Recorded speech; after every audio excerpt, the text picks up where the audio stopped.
If you take a trip to SeaWorld San Diego and happen to make your way toward the back of the park, you'll undoubtedly come across a twisty, sprawling blue roller coaster by the name of Manta. Themed after the aquatic animal of the same name, Manta is a 2,835-foot-long steel roller coaster that features aquatic elements, Japanese decor, and a dual launch system. Manta's launch system is powered by two linear synchronous motors, or LSMs, one at the beginning of the ride and one near the middle, launching trains at a top speed of 43 miles per hour.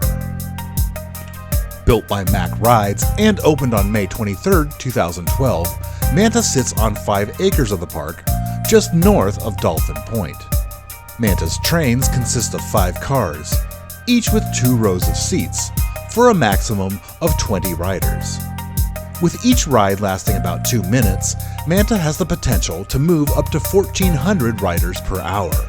Walking through Manta's entrance will first take you down a spiraling flight of stairs that winds around next to one of the ride's steeper bank turns, which comes right after the ride's tallest drop.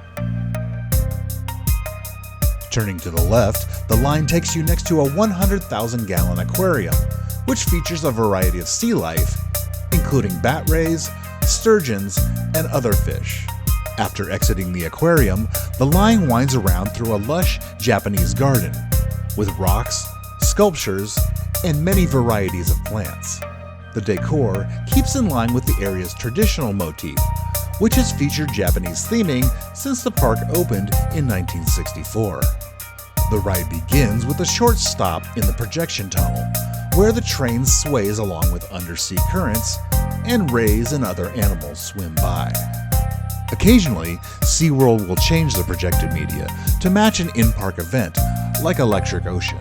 After a few moments, the door at the end of the tunnel opens and the ride's LSMs kick in, sending the train speeding down the track through a twisting and turning course that's meant to mimic a manta's movements as it swims through the water. Near the middle of the track, a second LSM gives riders an extra boost and sends the train the rest of the way through the course, before it rolls back to the station. Now, get a first-person perspective of what it's like to ride Manta at SeaWorld San Diego.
Hey, quiet!